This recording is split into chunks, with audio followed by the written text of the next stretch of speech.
उन्नति और विकास का, आस और विश्वास का, जन जन के जीवन की खुशहाली का दर्पण, जन जन के जीवन की खुशहाली का दर्पण। ये है कृषि दर्शन, ये है कृषि दर्शन, ये है कृषि दर्शन। मैली धोती तपती काया, करता मेहनत कभी लालच में ना आया, वो टूटी छपरी में भी होता नहीं परेशान, अन्नदाता कहलाता है ये अपना किसान। स्वागत है भारत सरकार के कृषि मंत्रालय के कार्यक्रम कृषि दर्शन में। मैं हूं आपके साथ चंचल। किसान भाइयों, आज कृषि दर्शन में हम बात करेंगे किसानों को वित्तीय सहायता देने और उनकी वित्तीय मुश्किलों को हल करने के लिए चलाई गई एक विशेष योजना के बारे में। मगर उससे पहले आइए देखते हैं खबरें खेती की। किसान भाइयों नमस्कार, खबरें खेती की में आप सभी किसान भाइयों का स्वागत है। आइए सबसे पहले एक नजर डालते हैं आज की खास खबरों पर।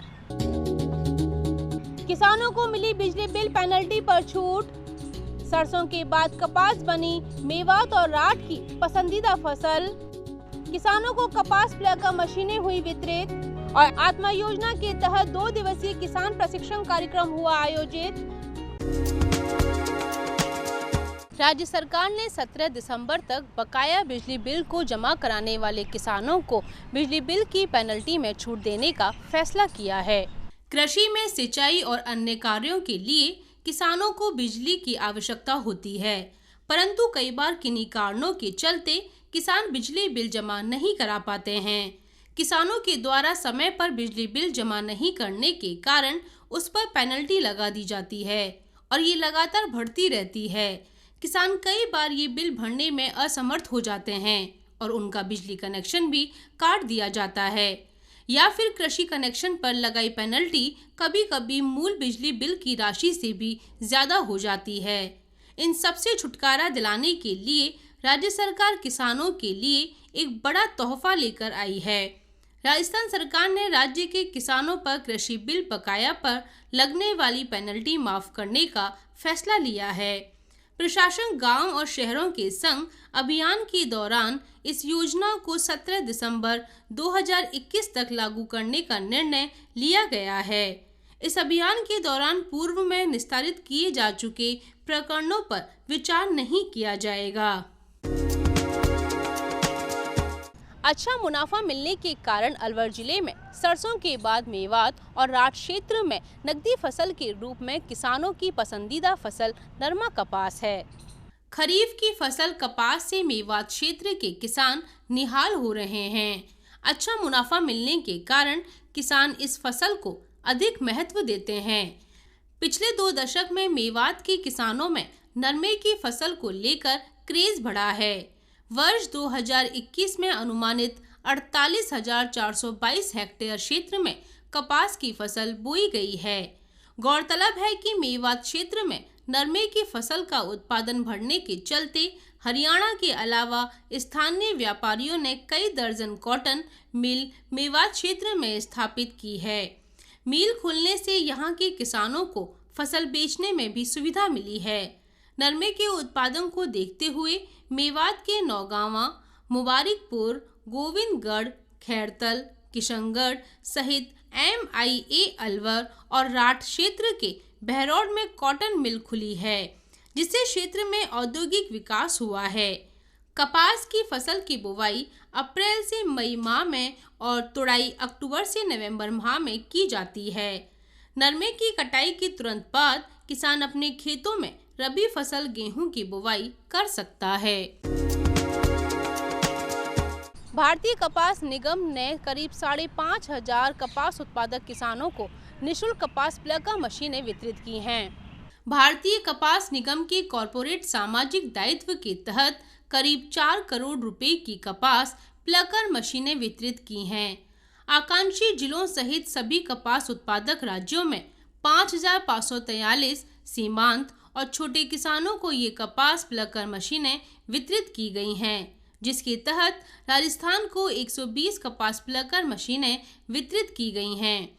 कपास प्लकर मशीनें कपास उत्पादक सभी राज्यों के किसानों को दी गई हैं। गौरतलब है कि भारत में हाथों द्वारा अधिकांश कपास पौधों से अलग किया जाता है, जिसके लिए ज्यादा श्रम बल की आवश्यकता पड़ती है। इसलिए इन किसानों की लागत को कम करने के लिए हाथ से नियंत्रित कपास प्लकर मशीन एक विकल्प है। वहीं मानव श्रम के साथ कपास को पौधे से अलग करने के कारण खेतों के स्तर पर संदूषण को रोकने का एक हल है। हाथ से नियंत्रित कपास प्लकर मशीन हल्के वजन यानी करीब 600 ग्राम की है, जिसके अंदर रोलर्स की एक जोड़ी होती है, जिसकी बाहरी परिधि पर छोटे किनारों वाले दांत होते हैं और ये 12 वोल्ट बैटरी द्वारा संचालित होती है। कपास रोलर्स में उलझ जाता है और सीधे उससे जुड़े कनेक्शन बैग में इकट्ठा हो जाता है। मशीन का डिजाइन उस क्षेत्र में काम करने के लिहाज से आसान बनता है। साथ ही ये करीब 8,000 रुपये प्रति मशीन की कम कीमत के साथ किफायती भी है। कार्यालय परियोजना निदेशक आत्मा भरतपुर के तत्वावधान में 2 दिवसीय गैर संस्थागत किसान प्रशिक्षण कार्यक्रम आयोजित किया गया। भरतपुर की पंचायत समिति सेवर के गांव चक श्योसिंग में आत्मा योजना के अंतर्गत जिला स्तर पर 2 दिवसीय गैर संस्थागत कृषक प्रशिक्षण शिविर लगाया गया। शिविर में परियोजना निदेशक आत्मा योगेश कुमार शर्मा ने किसानों से सरसों की फसल में डीएपी उर्वरक की बजाय सुपर फास्फेट का उपयोग करने की अपील की है, ताकि सुपर फास्फेट से फास्फोरस के अलावा मिलने वाले सल्फर से सरसों के तेल की मात्रा और गुणवत्ता में सुधार हो सके। डॉक्टर उदयभान सिंह ने अधिष्ठाता कृषि महाविद्यालय कुम्हेर ने किसानों को परंपरागत फसलों के साथ भरतपुर जिले की जलवायु के अनुकूल पैदा होने वाले फलों जैसे बेर, अमरूद, अनार, करौंदा, नींबू आदि को बगीचे के रूप में स्थापित करने के बारे में बताया, जिससे इनसे मिलने वाली उपज से लाभ प्राप्त हो सके। कार्यक्रम में पुरस्कृत किसान श्री विजय पाल सिंह ने जैविक खाद, जैविक खेती, जैविक कीटनाशक के बारे में विस्तार से जानकारी दी। डॉक्टर बलबीर सिंह ने रबी फसलों में लगने वाली बीमारियों की जानकारी, उनके प्रबंधन के बारे में बताया। कार्यक्रम में समस्याग्रस्त मिट्टी पानी की जानकारी, उनका प्रबंधन और कीट रोग आदि के बारे में भी बताया गया। कार्यक्रम में कई विशेषज्ञों सहित 180 किसानों ने भाग लिया। किसान भाइयों, खबरें खेती की में आज इतना ही। आप देखते रहिए कृषि दर्शन। नमस्कार। किसान भाइयों, कार्यक्रम में आपका एक बार फिर से स्वागत है। आज कृषि दर्शन कार्यक्रम में हम बात कर रहे हैं केसीसी यानी किसान क्रेडिट कार्ड योजना के बारे में। एक ऐसी योजना जो किसानों को वित्तीय सहायता देती है, उनकी वित्तीय मुश्किलों के समय में उनके साथ खड़ी होती है। लेकिन कुछ किसान क्रेडिट कार्ड से लोन लेकर खेती बाड़ी की जगह अपने व्यक्तिगत कामों में उस पैसे का उपयोग कर लेते हैं। ऐसे में क्या होता है कि आप पर ब्याज चढ़ता जाता है और समय पर अगर आप ब्याज ना चुकाएं या रकम ना चुकाएं तो आपको आर्थिक नुकसान तो होता ही है, साथ ही साथ आपकी मार्केट वैल्यू यानी सामाजिक स्तर पर आपकी मान प्रतिष्ठा भी प्रभावित होती है। इसीलिए हमारा निवेदन है कि किसान क्रेडिट कार्ड से जब भी आप लोन लें तो उस रकम का पूरा उपयोग आप अपने खेती बाड़ी या पशुपालन के लिए ही करें। लेकिन हमारे किसान इसका उपयोग सही तरीके से तभी कर पाएंगे जब उन्हें किसान क्रेडिट कार्ड की पूरी जानकारी होगी और ये जानकारी आप तक पहुंचा सकें। इसके लिए हमने कार्यक्रम में आमंत्रित किया है हमारे आज के विशेषज्ञ प्रमोद कुमार नाग, उप महाप्रबंधक, राजस्थान कोऑपरेटिव बैंक जयपुर से। तो लेते हैं इनसे जानकारी किसान क्रेडिट कार्ड के बारे में। राम राम किसान भाइयों, भारतीय रिजर्व बैंक के माध्यम से कमर्शियल बैंकों एवं रीजनल रूरल क्षेत्रीय ग्रामीण बैंकों के मार्फत भारत सरकार द्वारा किसान क्रेडिट कार्ड योजना क्रियान्वित करवाई जा रही है। सहकारी बैंकों हेतु दिशा निर्देश नाबार्ड द्वारा जारी किए गए हैं। इस योजना से लाभ लेने के लिए आप बैंकों की शाखाओं अथवा प्राथमिक समितियों में संपर्क कर सकते हैं। योजना अंतर्गत खेती के लिए ज़मीन तैयार करने से लेके बीज क्रय करना, खाद क्रय करना, कीटनाशक क्रय करना, निराई, गुड़ाई, फसल कटाई, फसल का भंडारण करना एवं फसल को बाजार में ले जाकर बेचने तक के कार्यों के लिए बैंकों द्वारा साख सीमा उपलब्ध करवाई जाती है। इस योजना अंतर्गत राशि रुपए 3 लाख तक की साख सीमा 1 वर्ष की अवधि के लिए स्वीकृत करने का प्रावधान है।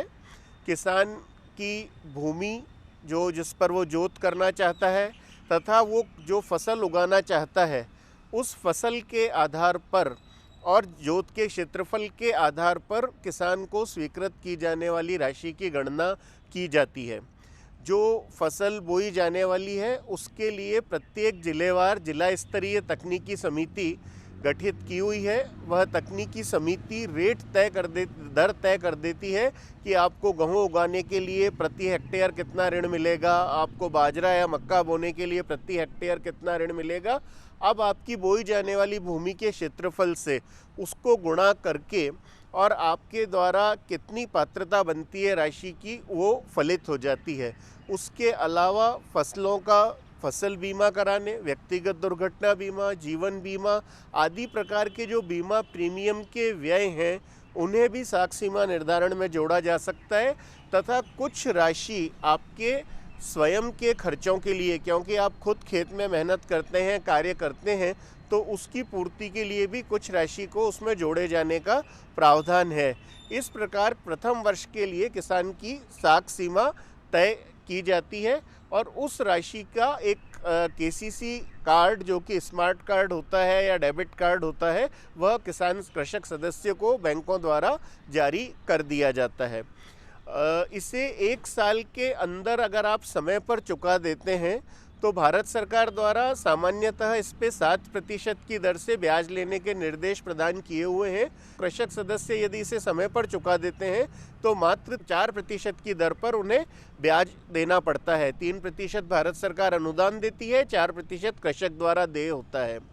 जो कृषक सदस्य हमारे सहकारी बैंकों से ऋण लेते हैं प्राथमिक समितियों में सदस्य बनकर, वे अगर समय पर ऋण का चुकारा कर देते हैं तो राज्य सरकार द्वारा जो शेष 4% राशि है वह अनुदान के रूप में उन्हें उपलब्ध कराई जाती है।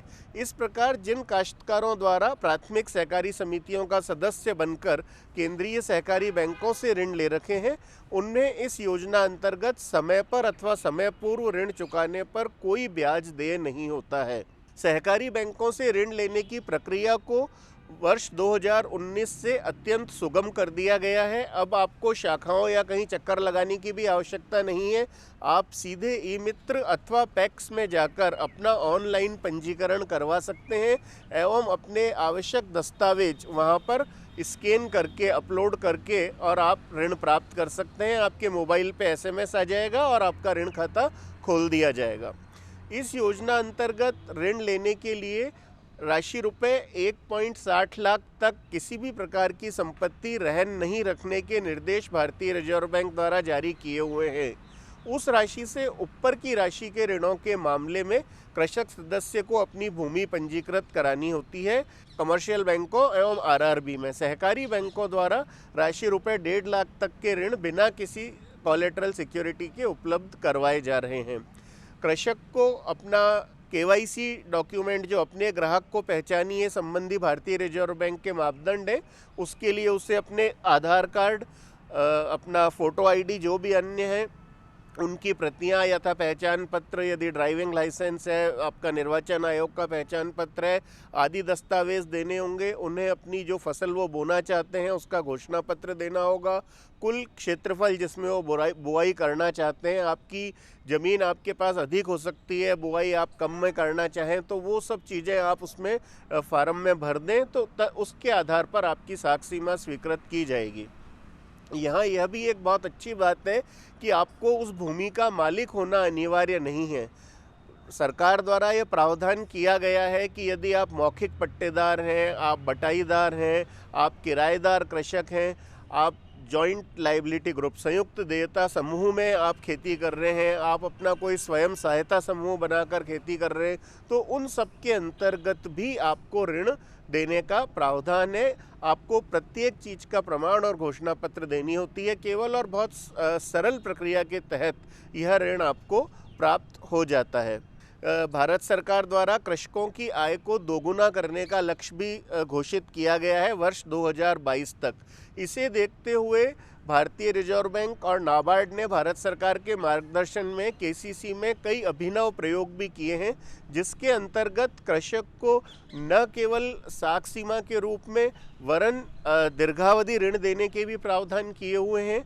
उसके अलावा अभी विशेष तौर पे 2 लाख रुपए तक के इसके अंतर्गत पशुपालन, मत्स्य पालन हेतु ऋणों का भी प्रावधान किया गया है। कृषक सदस्य मछली पालन करें अपना हैचर बनाकर, या वे समुद्र में जाकर उससे मछली जो है पकड़ के और अपना व्यवसाय करना चाहते हैं, हर प्रकार के मछली पालन संबंधी व्ययों की जो कार्यशील पूंजी होती है उसके लिए भी 2 लाख रुपए तक का ऋण देने का इसके अंदर प्रावधान है। इसी प्रकार पशुपालन की विभिन्न गतिविधियों, चाहे वो दुधारू पशु हों या वे आपका भेड़ पालन, कुक्कुट पालन, आप इसके अंदर मुर्गी पालन आदि सभी गतिविधियों की कार्यशील पूंजी के लिए भी राशि रुपए 2 लाख तक का ऋण प्राप्त कर सकते हैं। कुल ऋण सीमा 3 लाख रुपए रहेगी। उसके अंतर्गत 2 लाख तक का ऋण इन गतिविधियों के लिए एवं शेष ऋण आप खेती के लिए भी ले सकते हैं। मछली पालन गतिविधियों हेतु जिला स्तरीय तकनीकी समितियों द्वारा प्रति हेक्टेयर इकाई लागत तय कर दी जाती है और मछली पालक जो कृषक सदस्य हैं हमारे, वे उस अपना घोषणा पत्र देकर कि मैं इतने हेक्टेयर में मछली पालन करना चाहता हूं, उसको प्रति हेक्टेयर की दर से गुणा कराकर उस राशि की साख सीमाएं स्वीकृत की जाती है। पशुपालन गतिविधियों में प्रति आपका जो दुधारू पशु है उसके लिए दर तय की हुई होती है जिला स्तरीय समितियों द्वारा, उससे गुणा कराकर पशुपालन गतिविधियों के लिए आपको कितनी दुधारू पशुओं के लिए कितनी साख सीमा स्वीकृत की जा सकेगी उसका प्रावधान किया हुआ है। मुर्गी पालन में आपको बीज खरीदने से लेके अर्थात ब्रॉयलर आदि के लिए ऋण दिया जाता है। उसका डेली का जो अपना प्रतिदिन जो अपन उसको दाना खिलाते हैं मुर्गी को, उसके शेड के अंदर की साफ़ सफाई, उसमें तापमान को मेंटेन करने के लिए, तापमान के रखरखाव के लिए होने वाले खर्चों आदि सभी के लिए ऋण प्रदान करने का केसीसी योजना में प्रावधान है। अत्यंत जो सुविधाजनक बात वह यह है कि इसमें कोई बहुत ज़्यादा कागजी कार्रवाई शामिल नहीं की गई है और जिस प्रकार से फसली ऋण में अनुदान दिया जाता है, ठीक उसी प्रकार से इस योजना अंतर्गत भी भारत सरकार द्वारा 3% अनुदान उपलब्ध करवाए जाने के फलस्वरूप मात्र 4% पर कृषक सदस्यों को इन गतिविधियों के लिए भी ऋण उपलब्ध है। जहां यह माना गया है कि भाई जो फसली कार्य है उससे हमारी आय पर्याप्त नहीं हो पाती, ऐसे में कृषक सदस्य गैर फसली मौसम में या फसल के साथ साथ पशुपालन, मुर्गी पालन, मछली पालन इन गतिविधियों में भी यदि कार्य करते हैं तो उनकी आय में वृद्धि होकर जो हमारा वर्ष 2022 तक कृषकों की आय को दोगुना करने का लक्ष्य है वह भी अर्जित किया जा सकेगा। यदि कृषक सदस्य किसान क्रेडिट कार्ड से होने वाले ऋण का समय पर चुकारा नहीं कर पाते हैं तो जहां 1 और 7% ब्याज लगता है, वहीं उसके ऊपर 2% दंडनीय ब्याज का भी प्रावधान है। अतः मैं कृषक सदस्यों से यहाँ यह भी आग्रह करना चाहूँगा कि वे खेती हेतु लिए गए ऋण का प्रयोग खेती कार्यों के लिए ही करें एवं यदि अन्य कृषि गतिविधियों यथा मुर्गी पालन, मछली पालन आदि के लिए उन्होंने ऋण लिया है तो वे उन गतिविधियों में ही उस राशि का उपयोग करें ताकि उससे उनकी आय में वृद्धि होकर जहां एक और वे अपने परिवार का भरण पोषण कर सकें, साथ ही वे अपने ऋण दायित्व को समय पर पूरा करके भारत सरकार एवं राज्य सरकार की ब्याज अनुदान योजनाओं का लाभ उठा सकें। इस प्रकार यह केसीसी योजना अपने आप में कृषक सदस्यों के लिए एक बहुत बड़े वरदान के रूप में भारत सरकार एवं राज्य सरकार द्वारा क्रियान्वित की जा रही है। मैं पुनः एक बार आपको यह स्पष्ट करना चाहूँगा कि राशि रुपए 3 लाख तक का अधिकतम ऋण भारत सरकार द्वारा इस योजना अंतर्गत 7% पर उपलब्ध कराने के निर्देश है। यदि आप ऋण समय अथवा समय से पूर्व चुका देते हैं तो राशि रुपए 3 लाख तक पर 3% ब्याज अनुदान भारत सरकार द्वारा दिए जाने पर 4% की नेट ब्याज दर आपको पड़ती है। राज्य सरकार द्वारा सहकारी बैंकों से जिन कृषक सदस्यों द्वारा 1.5 लाख रुपए तक का ऋण लिया है, उन्हें वह 4% राशि भी अनुदान के रूप में उपलब्ध करवाए जाने के फलस्वरूप यदि आप समय पर अथवा समय पूर्व ऋण का चुकारा कर देते हैं तो यह कृषि ऋण आपको 0 ब्याज दर पर उपलब्ध करवाया जा रहा है। मैं सभी कृषक भाइयों से अपील करूंगा कि वे राजस्थान में पानी की उपलब्धता, उसकी ज़मीन की स्थिति आदि के आधार पे उन्नत बीजों का बुआई करें, बढ़िया से बढ़िया फसल लें और भारत सरकार एवं राज्य सरकार की ब्याज अनुदान योजनाओं का लाभ उठाते हुए केसीसी अंतर्गत ऋण प्राप्त कर उसे समय पर अथवा समय पूर्व चुकाने की व्यवस्था सुनिश्चित कर इन योजनाओं का लाभ उठाएं। किसान भाइयों, हमें पूरा विश्वास है कि आज के कार्यक्रम में मिली किसान क्रेडिट कार्ड योजना की जानकारी का लाभ उठाते हुए आप इससे मिलने वाली रकम का पूरा उपयोग अपनी खेती बाड़ी और पशुपालन को उन्नत बनाने के लिए ही करेंगे। आप कृषि दर्शन कार्यक्रम में क्या कुछ नया देखना चाहते हैं, इसके लिए आप हमें पत्र लिख सकते हैं। हमारा पता है कार्यक्रम कृषि दर्शन, डीडी राजस्थान, दूरदर्शन केंद्र, जयपुर। आप हमें ईमेल भी कर सकते हैं। हमारा ईमेल आईडी है krishidarshanjaipur@gmail.com। इसी के साथ चलते चलते बस यही कहेंगे कि मेहनत का नहीं है कोई भी विकल्प, किसान की उन्नति कृषि दर्शन का संकल्प। इसी संकल्प के साथ दीजिए चंचल को आज्ञा। जय हल जय हलधर।